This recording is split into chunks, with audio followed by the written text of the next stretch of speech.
Donc aujourd'hui, on va apprendre comment couper les griffes d'un chien. On a le meilleur candidat ici aujourd'hui, Nova, un chien bien calme et heureux, qui va nous laisser se couper les griffes. C'est sûr que c'est pas toujours le cas qu'ils sont si prêtes qu'on le fasse. C'est pour ça que j'ai toujours des gâteries prêtes ici. Mais c'est une belle façon d'être positionné si notre chien est à l'aise, d'être couché pour qu'on puisse vraiment voir ce qu'on fait. Mais on s'entend, il n'y a pas de chien qui aime se faire prendre les pattes, donc on y va doucement. Parce que c'est sûr qu'il est quand même un peu mal à l'aise, donc c'est bien de l'encourager. Donc tout au long de la coupe de griffes avec le chien, surtout, c'est très important de l'encourager, de le distraire avec des gâteries. Donc souvent d'être avec quelqu'un d'autre, ça va être très important. Donc le choix de coupe-griffe, très souvent je recommande celui qu'on appelle en forme de ciseau. Une forme comme ça, moyen, j'aime bien. Et on voit qu'il y a la lame qui est mince au départ et ensuite qui s'épaissit. Et c'est ça qu'on veut faire attention quand je coupe les griffes. C'est bien important de juste accoter le début de la lame. Mais sinon, quand on commence, quand on est débutant, on peut utiliser le safety, la sécurité ici, que quand on va couper, on ne peut pas couper beaucoup. Donc on peut se fier avec ça, mais moi je le trouve qu'il est juste dans mon chemin. Donc j'aime juste l'utiliser comme ça.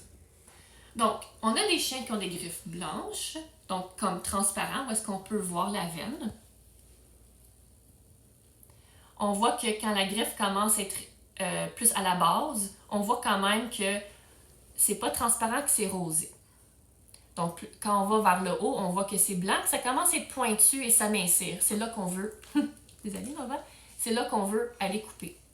Donc, je veux toujours aller couper de façon droite vers ma griffe et juste à côté ma lame. Oh, ça va mon amour.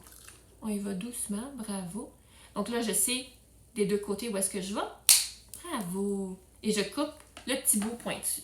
Donc ici, on a une griffe noire, ou presque noire, et on voit que, comparé à les autres, il y a juste un petit bout. Le reste est assez très épais et on ne veut pas couper dans la base de la griffe. Donc, il y a un petit bout qu'on va pouvoir couper.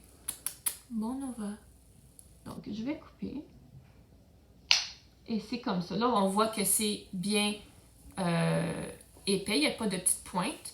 Et même que je peux aller couper un petit peu plus pour possiblement vous montrer où est-ce arrêter. Donc, je vais de un côté à l'autre avec ma lame. Ça prend un petit peu plus d'habitude. C'est souvent comme ça qu'on montre aux gens. Si on veut vraiment arrondir notre griffe, on peut utiliser juste la griffe mince. Mais ça serait vraiment le maximum. On ne voit pas encore la veine venir, mais on voit qu'il n'y a plus de petites pointes. C'est plus aminci, donc on ne veut vraiment pas aller plus loin que ça. Donc, quand on coupe les griffes, on veut toujours aussi avoir quelque chose de près au cas que ça peut arriver qu'on coupe trop loin. C'est correct. Ça peut quand même saigner, dépendamment à quel point qu'on a coupé. Ça peut arriver que ça saigne assez abondamment. Ça va arrêter, mais pour aider que ça l'arrête, on peut utiliser soit de la farine blanche à la maison et mettre la griffe dedans, tout simplement, puis mettre plein de farine sur la griffe. Ou même, on peut acheter des applicateurs comme ça, pour aller sur la griffe directement et arrêter le saignement. Donc ça peut être aussi quelque chose qu'on peut trouver en animalerie, partout où est-ce qu'ils vendent des coupes de griffes. Et donc, ça conclut comment couper les griffes. Bonne journée!